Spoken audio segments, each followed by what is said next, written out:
Lorsqu'on boit de l'alcool, il est très rapidement absorbé, en 15 minutes si on est à jeun. Une petite quantité est d'abord absorbée au niveau de la muqueuse buccale et par l'œsophage, le quart est absorbé par l'estomac et ce qui reste par l'intestin grêle. Une fois dans la circulation sanguine, l'alcool gagne les organes les plus vascularisés, comme le cerveau. Prenons un exemple pour comprendre ce qui se passe. Quand nous sommes stressés, il existe un mécanisme naturel qui va nous calmer. Vous allez voir deux neurones et leurs synapses, l'espace qui les sépare.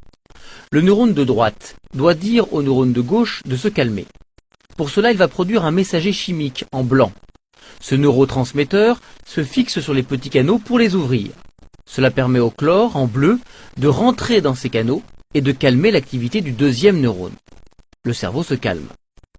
Quand on consomme de l'alcool en rouge, il se fixe sur les canaux et les ouvre davantage et plus longtemps.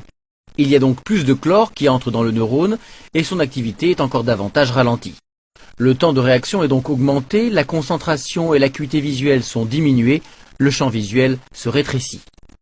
À long terme, la consommation chronique d'alcool dégrade la fonction de différents organes.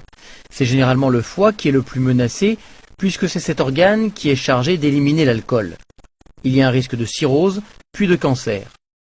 D'autres cancers peuvent se développer tout au long du trajet de la boisson à travers l'organisme, de la langue jusqu'au rectum.